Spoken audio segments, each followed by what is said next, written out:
তিতা খেলে নাকি গরম কাটে, কথাটা কতটুকু সত্য মিথ্যা জানি না।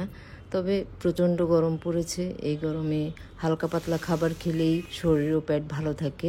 আজকে আমি করলাকে একটু ডিফারেন্ট ওয়েতে রান্না করব, সেজন্য করলা পরিষ্কার করে ধুয়ে ঠিক এভাবে কেটে নিয়েছি এবং করলার মধ্যে বিচিগুলো বেছে ফেলে দিয়েছি।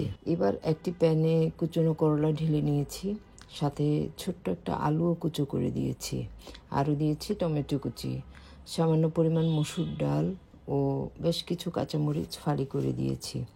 পেঁয়াজ ও রসুন কুচি ও সামান্য হলুদ গুঁড়ো দিয়ে কুসুম গরম পানি ঢেলে দিয়েছি। শেষে লবণ দিয়ে সিদ্ধ হওয়ার জন্য চুলোয় বসিয়ে দিলাম। একটু নাড়াচাড়া করে নিলাম। আমি কিন্তু করলা আলু সব একই রকম করে কেটে নিয়েছি। সবজিটা আমি পুরোপুরি সিদ্ধ করছি না, 70% হয়ে আসলে এর উপর আমি ধনেপাতা কুচি ছড়িয়ে দিলাম আর একটা নাগা মরিচ দিলাম।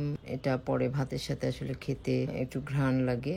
এবার তরকারিটা বাগার দিব, আর এই বাগারের জন্যই এই তরকারিটার মজা অন্যরকম হয়ে যাবে। প্রথমে আমি ইচা শুটকি নিয়ে নিলাম, ইচা শুটকি পরিষ্কার করে ধুয়ে প্যানের মধ্যে পানিটা শুকিয়ে নিলাম, তারপর তেল দিয়ে শুটকিগুলো ভেজে নিলাম, ভেজে এটা সেই তরকারিতে ঢেলে দিলাম। শুটকির যে কোনো তরকারিতেই শুটকিটা আসলে খুব ভালো কোয়ালিটির হতে হয়, তাহলে তরকারির স্বাদটা কিন্তু অনেক গুণে বেড়ে যায়। এবার একই তেলে পেঁয়াজ ও রসুন কুচি দিয়ে লাল হওয়া পর্যন্ত অপেক্ষা করব।